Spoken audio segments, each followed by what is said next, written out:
after the 68 Grammy Awards, the Dalai Lama formally received his first ever Grammy Award at his residence in Dharamshala. Sarod Maestro Ustad Amjad Ali Khan, along with his sons Aman Ali Bangash and Ayan Ali Bangash, arrived at his residence to present the award. Dalai Lama won the award for collaborative album titled Meditations, the reflections of His Holiness the Dalai Lama, in the Best Audiobook, Narration and Storytelling Recording category. Hello and welcome. I am Kripa and this is another edition of Inside South Asia.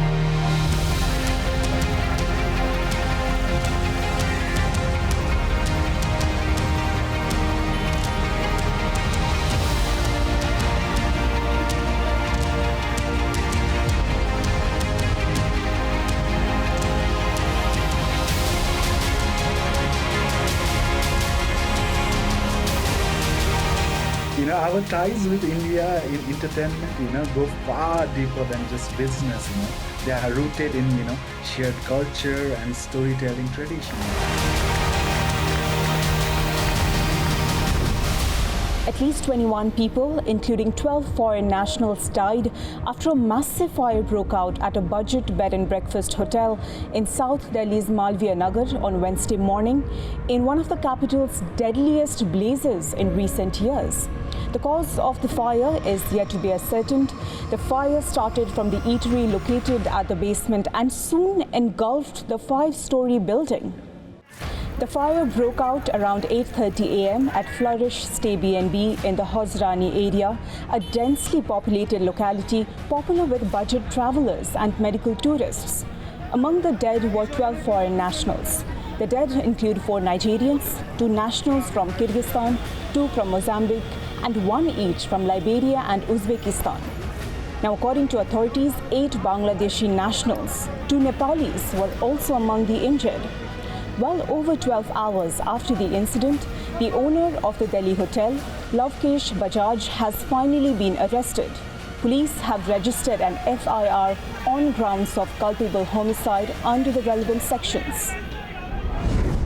After the incident broke out, a lot of locals rushed to the spot to help people jump out of the windows and save as many lives as they could before all the agencies, including the fire department, got here.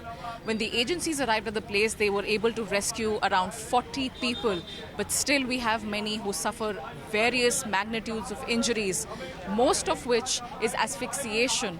Now, nearby hotels also have a similar scene unfolding because this entire lane behind me and other lanes in this entire region have similar bed and breakfast structures which are flouting rules in terms of what they are permitted to establish, in terms of the number of rooms, in terms of fire safety and other such rules and regulations that have been overlooked in many, many years. This incident now brings the spotlight back on how this entire administration, how authorities will now react to this entire instance, what kind of protocols will now be established all over again, and what sort of implementation do we see at this point.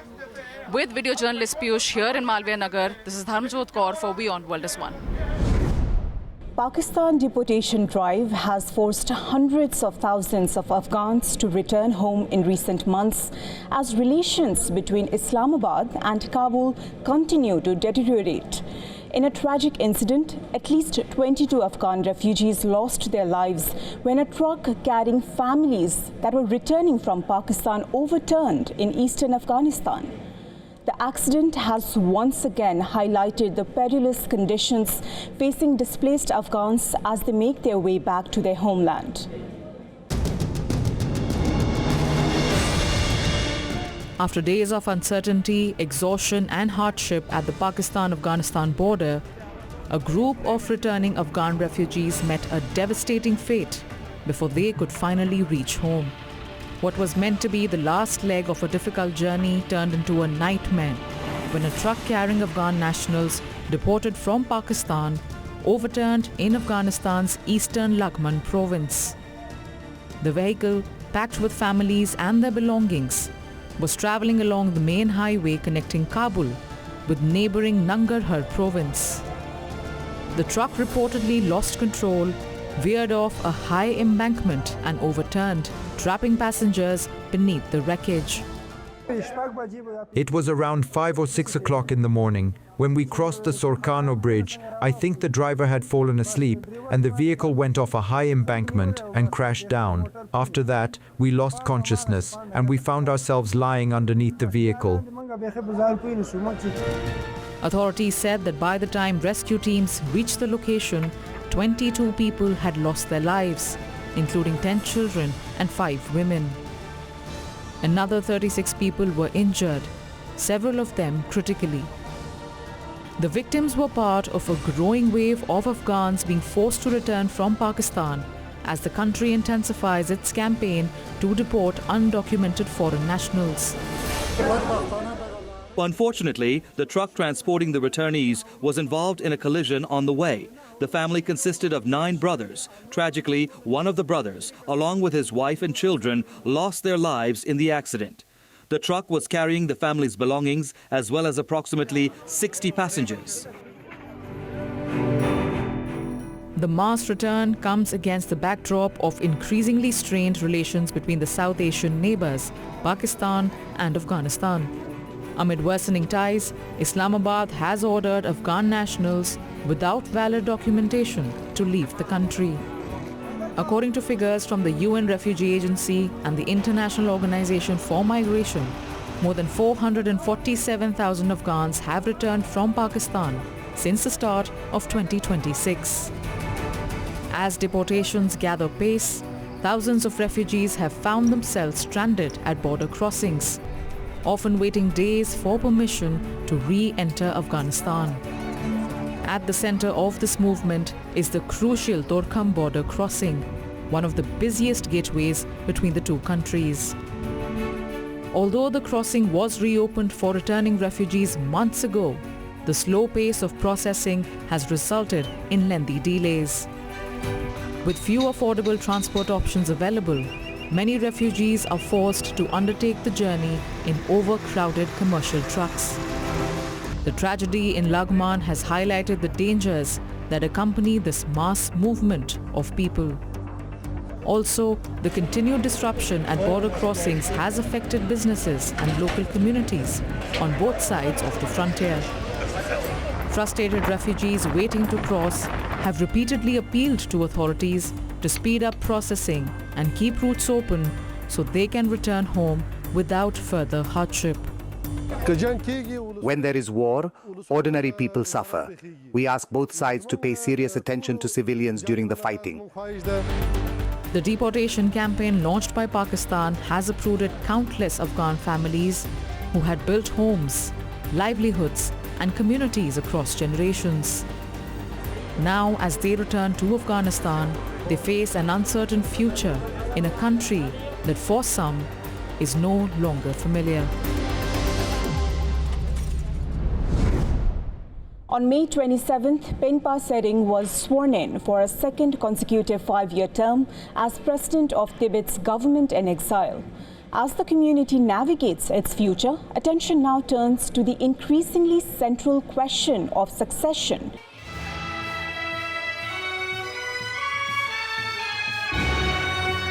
Surrounded by red-robed monks, the rhythmic beat of ceremonial drums and the measured cadence of ancient prayers, Penpa Sering took his oath in the foothills of Himachal Pradesh in India. So even in the case of Tibetan government in exile, they always say, oh, Tibetan government in exile is not recognized by any government in this world. But legitimacy does not come only from international recognition. The 90-year-old Dalai Lama was also present, bringing spiritual weight to this moment of transition as the community prepares for a future without his direct institutional role. The 58-year-old Sering secured victory in the presidential contest in February, winning 61% in the preliminary round, enough to clinch the mandate outright. First elected in the Tibetan parliament in exile in 1996, he served as speaker from 2008 until his election as president in 2021. He has since led the Central Tibetan administration from its base in Dharamshala and now begins another 5-year term. Formed after the 1959 uprising and the Dalai Lama's fight from Lhasa, the Central Tibetan administration comprises executive, legislative and judicial branches. The Tibetan Parliament in Exile meets twice a year and has 45 members. Of these, 30 represent the traditional provinces of Tibet, 10 represent the major Buddhist religious traditions, and 5 represent the global Tibetan diaspora. The February vote marked the fourth direct election of the exile leadership since the Dalai Lama formally stepped back from political authority in 2011. Now, many Tibetans feel a growing urgency to support elected leadership for their future. Now, in our speech today also we have requested the Tibetans inside Tibet, starting from household, to keep the Tibetan language and culture and religion intact. And that's exactly what China is doing with the ethnic unity law, which is a very positive name to all these things, but it's very destructive in nature because it has the whole idea of this legislation is to destroy Tibetan or other nationalities' identities. Beijing, however, maintains that it must approve the Dalai Lama's eventual successor, whereas the Dalai Lama and the Central Tibetan administration insist that the Tibetan people themselves have the sole right to determine their spiritual leadership. It is to be noted that the Dalai Lama is regarded by Tibetan Buddhists as the 14th reincarnation of a spiritual lineage dating back to 1391. The Dalai Lama has been living in India ever since the 1959 Tibetan uprising. Looking forward, Tibetans in exile remain determined to preserve their identity, culture and voice, even as questions of leadership and succession continue to loom large.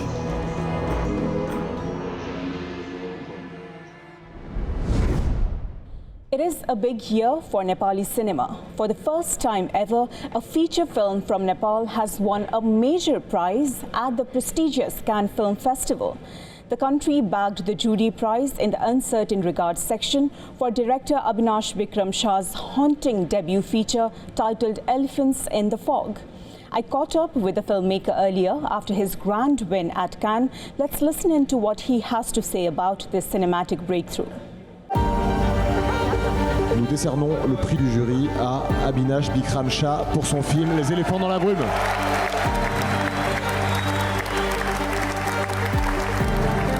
Welcome to WION The World is One, Abinash. It's a proud moment. Your film was the only South Asian title in the Cannes Film Festival lineup this year.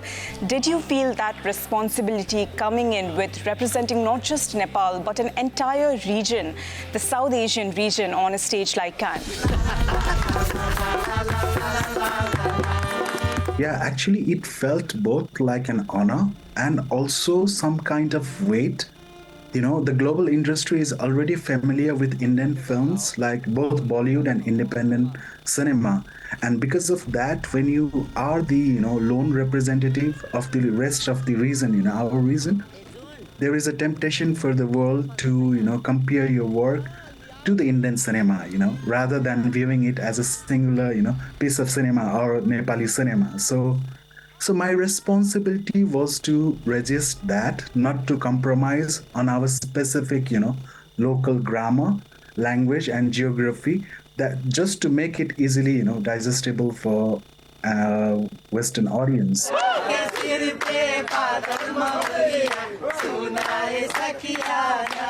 The South Asia region often celebrates its tradition and spiritual openness, yet queer communities across the region, they still face deep exclusion. Actually, for me, the elephant and, the transgender identity and village, they all share the same existential pain, They struggle for displacement and belonging. Both the elephant and LGBTIQ community are being pushed to the margins, and as the forest, shrink due to this encroachment, the elephant wander into the human settlement, desperate to find a home, and we met with the fear and violence. And same goes with the the character Pirati, who comes from a Kinna community, a trans woman and a community, and they also wonder the edges of the society, that refuses to grant them space. You insisted on casting transgender artists from the community itself, despite the obvious challenges. Authenticity over trained actors. Why? To cast from the community, it's very important for me because I'm not from the community, and I want to make a film as authentic as possible, and that is why the performers, the chosen the actors, the character that I chose, they brought their own histories, their instinct and their collective resilience into the film, into the frame. When the camera look into their eyes, it isn't actually capturing their performance, it's capturing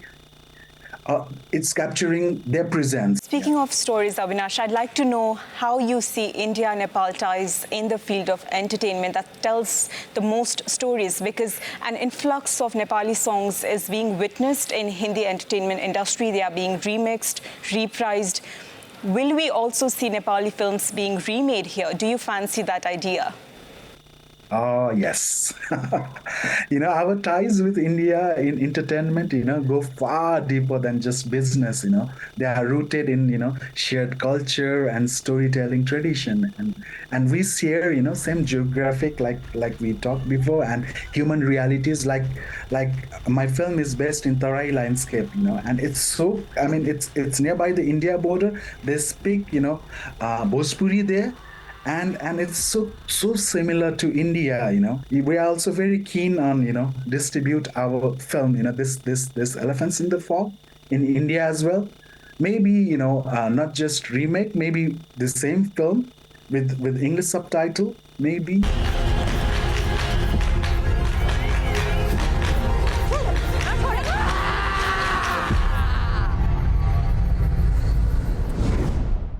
Mount Everest, the world's highest peak, has long drawn climbers from around the world into its icy slopes. And this season, however, it has stood out as a record-breaking one, marked by an exceptional surge in traffic on the mountain.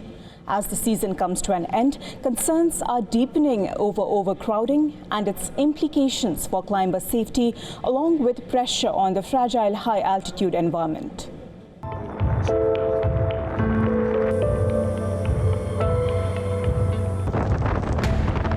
Climbing the world's highest mountain has long been a defining dream for experienced mountaineers around the world. For some viral to defining moments to even capturing an avalanche, welcome to the 2026 Everest season. This year, that dream attracted even more people than usual, as Nepal's southern route on Mount Everest witnessed one of its busiest seasons on record.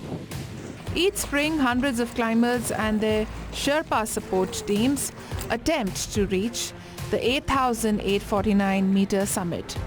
But this season stood out for one reason above all: sheer numbers. Everest, which straddles the Nepal-China border, can be climbed from Nepal's southern route or Tibet's northern face. When Chinese authorities closed access to the northern side, many expedition teams redirected their plans to Nepal, swelling traffic on the already popular southern approach. On the Nepal side, expedition tents, support staff and climbers filled the base camp in the last week of May, creating a dense temporary settlement at the foot of the mountain. This was my sixth time reaching the summit of Mount Everest. Compared to my previous summits, this experience was completely different because there was much heavier traffic this time. On May 20th alone, 274 climbers summited Everest, according to the official list that came out. This year, Nepal issued a record 494 permits to foreign climbers. And now the official climbing window, which began in March, is now closed as the monsoon approaches. After that, all climbers must descend as Himalayan weather deteriorates, bringing dangerous conditions, heavy snowfall and unstable terrain. This season began amid concerns after a serac collapse disrupted part of the route. But Nepal's climbing teams quickly restored access by establishing an alternative passage. This was a historic ascent, although there were doubts about this year's expedition due to the Serac. However, it later became a splendid success, and this season also saw a longer weather window. On May 28th alone, an estimated 275 climbers reached the top, marking one of the busiest single-day ascents ever recorded of the southern route. Preliminary estimates suggest that more than 950 climbers have already stood on the summit till now, though final figures will only be confirmed after official verification. If confirmed, the season would surpass the previous record of 872 ascents, set in 2019, according to Guinness World Records. High on the mountain, climbers were seen moving in long queues through the death zone, where oxygen levels are too low to sustain human life for extended periods. These scenes once again raised questions about overcrowding on Everest, particularly during the brief weather windows when multiple teams attempt their summit push at the same time. It was very crowded this year on Everest compared to last year because there were more clients. There is a need for authorities to control this number. The season also coincided with International Everest Day, observed annually in Nepal to commemorate the first successful ascent of Everest in 1953 by Sir Edmund Hillary and Indian-Nepalese climber Tenzing Norgay. This year's celebrations in Kathmandu marked the 73rd Everest Day. It also marked the official end of the climbing season. Nepal's Tourism Minister Khadak Raj Paudel honored several climbers for their achievements on the mountain.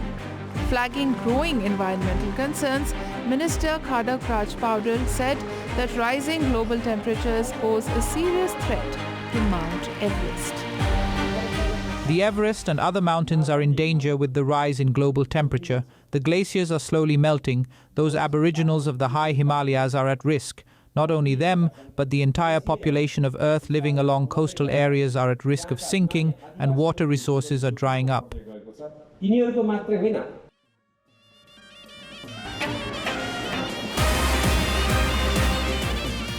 With the Everest routes now effectively closed, the record-breaking crowds have officially again highlighted the growing challenge of balancing access, safety and sustainability on the world's highest peak.